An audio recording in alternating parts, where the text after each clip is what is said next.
Good morning, friends. Good morning, students. Today we are beginning to next topic. Ramesh accountancy class room. ముందుగా మన YouTube channel ఇంకా ఎవరికైనా share చేయకపోతే share చేయండి. ఇక్కడ మనకి బీకామ్కి సంబంధించిన సెమిస్టర్ వైజ్ క్లాసెస్, అలానే సిఈసికి సంబంధించిన క్లాసెస్ జరుగుతాయి. ఇంకా ఎవరికైనా క్లాసెస్ చూసుకోవాలనుకుంటే మన ఛానల్ని యూట్యూబ్లో ఎంటర్ చేస్తే వస్తుంది. Okay, today topic is double accounting system advantages and disadvantages. ఏంటంటే today topic double accounting system advantages and disadvantages. అంటే జంట ఖాతా విధానం యొక్క ప్రయోజనాలు, లోపాలు. ఓకే, ఫస్ట్ అడ్వాంటేజెస్ చూద్దాం. అంటే ఎటువంటి ప్రయోజనాలు ఉంటాయి double accounting system advantages and disadvantages ఏముంటాయి? అడ్వాంటేజెస్ వచ్చేసరికి ఫస్ట్ది మనకి simple to prepare and easy to understand. ఏంటది? Simple to prepare and easy to understand. Telugu medium వాళ్ళు చూస్తే ఖాతాలు తయారు చేయడం, అర్థం చేసుకోవడం సులువు. The capital account prepared under double account system is similar to a cash account.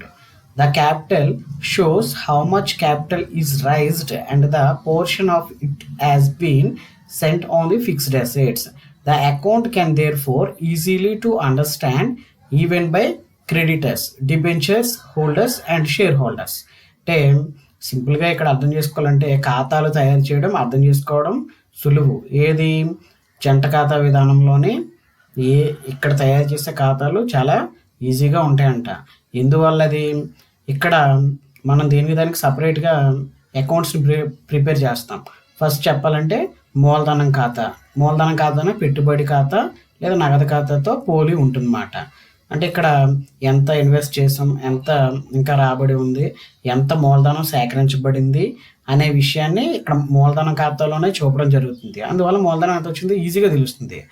అలాగే ఈ మూలధనాన్ని ఉపయోగించి ఎంత స్థిరాస్తులు సేకరించి కొనుగోలు చేయడం జరిగింది, వాటిని ఏ విధంగా ఉపయోగించడం జరుగుతుంది. అలాగే వాటాదారులు, ఇక్కడ షేర్ హోల్డర్స్ కానీ, డిబెంచర్స్ హోల్డర్స్ కానీ, క్రెడిటర్స్, ఇక్కడ రుణదాతలు కానీ, హోటాదారులు కానీ, ఎవరైతే ఉన్నారో డిబెంచర్దారులు కానీ మూలధనం ఖాతాలోని పెట్టుబడి వ్యవహారాలు సులువుగా అర్థం చేసుకోగలుగుతారు అన్నమాట ఈ అకౌంట్స్ని చూసి. అంటే ఇందులో ఇన్వెస్ట్ చేస్తారు కదా, మన ప్రజాపయోగ సంస్థలు అయినప్పటికీ గవర్నమెంట్ పెట్టుబడి పెడుతుంది. వాళ్ళలో ఎవరైతే ఉన్నారో హోల్డర్స్, వాళ్ళు ఈజీగా అర్థం చేసుకోవడానికి ఇక్కడ ఉన్న మూలధనంతో స్థిరాస్తులను అర్థం చేసుకోవడానికి ఇక్కడ ఈజీగా ఖాతాలు ఉపయోగించడం జరుగుతుందన్నమాట. అందుకే దీని అర్థం ఖాతాలు తయారు చేయడం, అర్థం చేసుకోవడం సులువు. First point.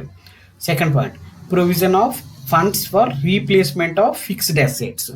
అంటే స్థిరాస్తుల పునఃస్థాపన కోసం నిధులను ఏర్పాటు చేయడం. అంటే రీప్లేస్మెంట్ అంటే పునఃస్థాపన. Under double account system, depreciation charged and fixed assets will be kept under depreciation fund and invested the same in securities outside the business concern. This helps in quick replacement of assets. స్థిరాస్తుల పునఃస్థాపన కోసం నిధులను ఏర్పాటు చేయడం. ఈ జంట ఖాతా విధానంలో స్థిరాస్తులపై తరుగుదల అనేది ఏర్పాటు చేయడం జరుగుతుంది. దీన్ని సపరేట్గా డిప్రిసియేషన్ ఫండ్ అనే అకౌంట్ ఉపయోగిస్తాం అన్నమాట. అంటే దీన్ని సింపుల్గా చెప్పాలంటే తరుగుదల నిధి ఖాతా అని ఉంటుంది అన్నమాట. అంటే ఈ స్థిరాస్తులపై ఉన్న ఫిక్స్డ్ అసెట్స్ పై ఉన్న తరుగుదల నిధి ఖాతాలో చూపడం జరుగుతుంది అన్నమాట. సపోజ్ ఫర్ ఎగ్జాంపుల్ ఆస్తులను రీప్లేస్మెంట్ వచ్చినప్పుడు వాటిని అమ్మడానికి, విలువను తగ్గించి చూపడానికి మనకి ఈ తరుగుదల నిధి ఖాతా అనేది ఉపయోగపడుతుంది. అంటే దీని అర్థం ఏంటంటే ఆస్తులు ఉపయోగిస్తూ ఉండడం వల్ల స్థిరాస్తుల్ని తరుగుదలకు లోన్ అవుతుంటాయి, డిప్రిసియేషన్. సపోజ్ ఫర్ ఎగ్జాంపుల్ ఏదైనా మిషన్ అనుకోవచ్చు, టైపింగ్ మిషన్ అవ్వచ్చు, కంప్యూటర్ అవ్వచ్చు, ప్రింటింగ్ మిషన్ అవ్వచ్చు, ఇవన్నీ రీప్లేస్మెంట్ చేయొచ్చు. కారణం ఏంటంటే కొంతకాలం తర్వాత డిప్రిసియేషన్కి లోన్ అవుతాయి కాబట్టి దాని డిప్రిసియేషన్ ఖాతా నుంచి ఏదైతే ఇక్కడ ఉన్న తరుగుదల నిధి నుంచి తగ్గించుకుని ఆస్తుల విలువను లెక్కించడం ద్వారాగా దాని విలువ తగ్గుతూ ఉంటుంది డిప్రిసియేషన్ అంటే. అప్పుడు ఫైనల్గా మనకి కొత్త స్థిరాస్తిని నెలకొల్పడం అన్నమాట, దాని అర్థం అది. Next 3, presentation and publication of accounts. Presentation and publication of accounts, ఖాతాల సమర్పణ మరియు ప్రచురణ.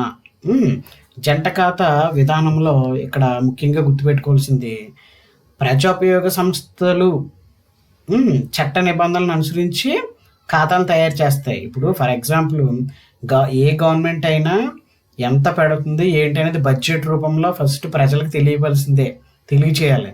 ఫర్ ఎగ్జాంపుల్ రీసెంట్గా, అంటే నేను ఏ గవర్నమెంట్ని ఉద్దేశించి మాట్లాడలేదు, ప్రస్తుతం మన స్టేట్ గవర్నమెంట్ ఎడ్యుకేషన్కి ఎక్కువగా నిధులు కేటాయించడం జరిగింది.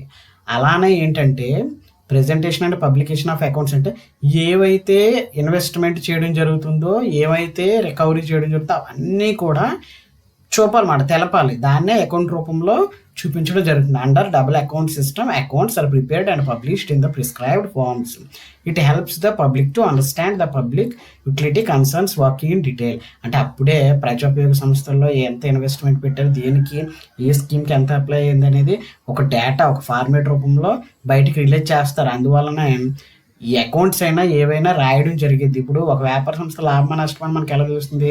సంవత్సరం చివరిలో ఆస్తులు అప్పులు ఎంత ఉన్నాయో కూడితే తెలుస్తుంది. అలానే ఏంటంటే మనం పెట్టే ప్రతి పెట్టుబడి కూడా తెలియాలంటే పబ్లికేషన్ అకౌంట్స్ కాబట్టి పబ్లిక్ తెలియాలి కాబట్టి ప్రెజెంటేషన్ రూపంలో చూపించడం, ఒక నమూనా ప్రకారం ప్రజలకు తెలియపరచాలన్నమాట. అప్పుడు మనకి ఏంటి అనేది తెలుస్తుంది. Next 4th, comparison of floating assets and floating liabilities.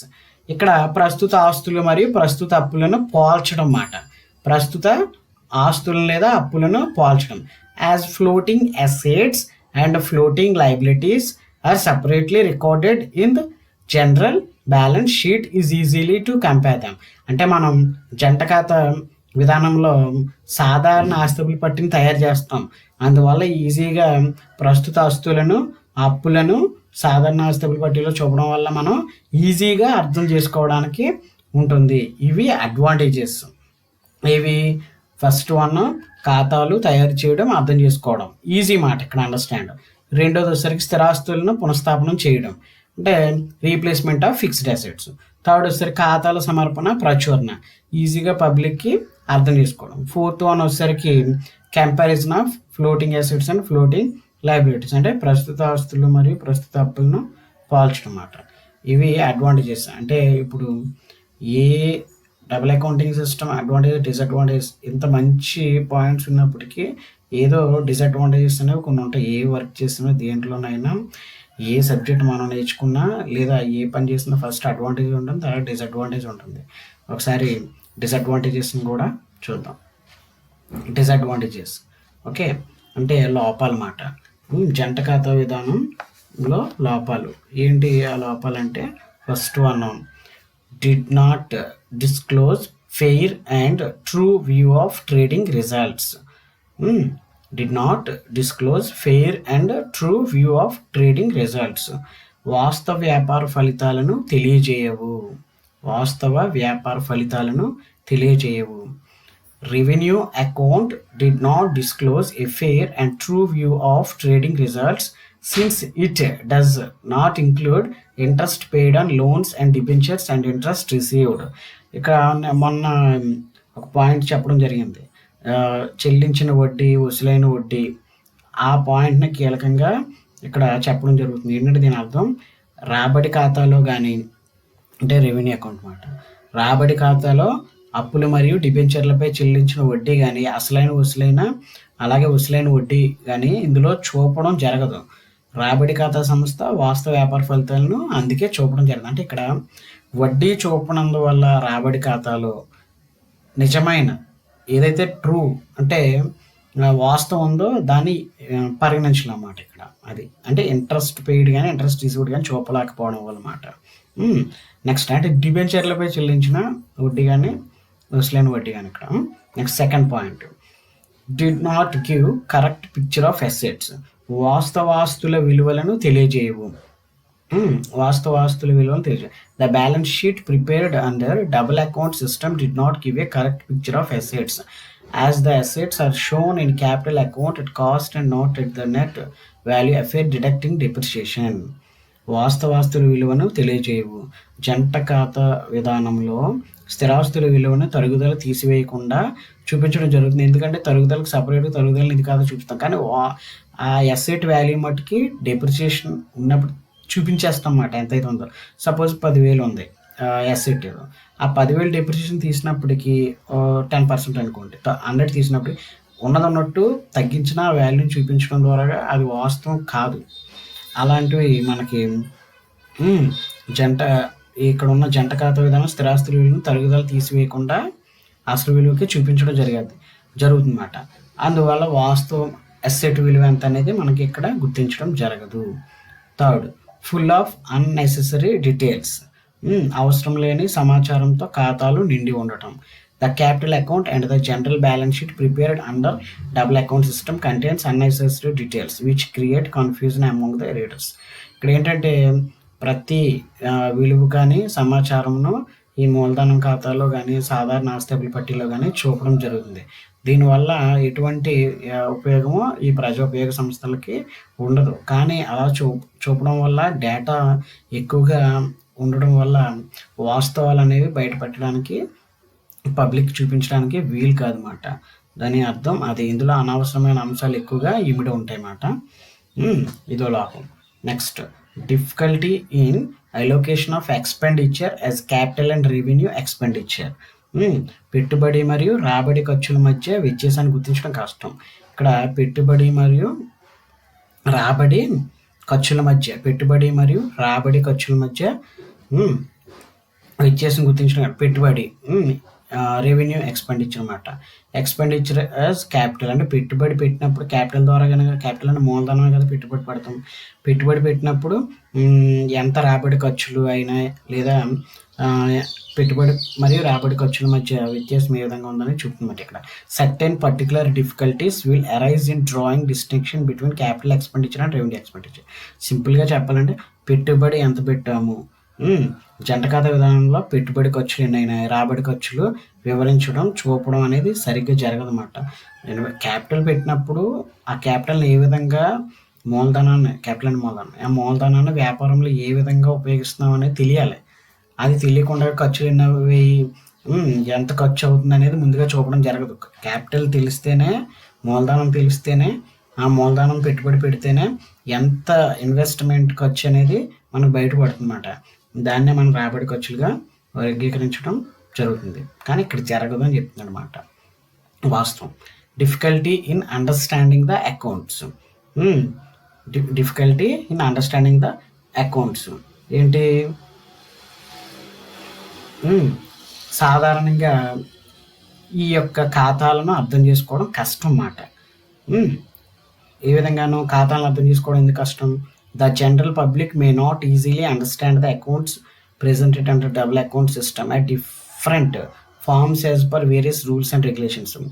ఇక్కడ రీజన్ ఏంటంటే జంట ఖాతా విధానంలో తయారు చేసే ఖాతాలను కానీ ఇక్కడ ఉన్న నెంబర్ ఆఫ్ స్టేట్మెంట్స్ కానీ ప్రజా ఉపయోగానికి కానీ ప్రజలకు కానీ అర్థం కాదంటే కారణం ఏంటంటే ఫైనల్ అకౌంట్స్ అనేవి డబుల్ ఎంట్రీ సిస్టమ్ ప్రకారం తయారు చేయడం ఈజీ, అవి అందరికీ అర్థం అవుతాయి చెప్తే.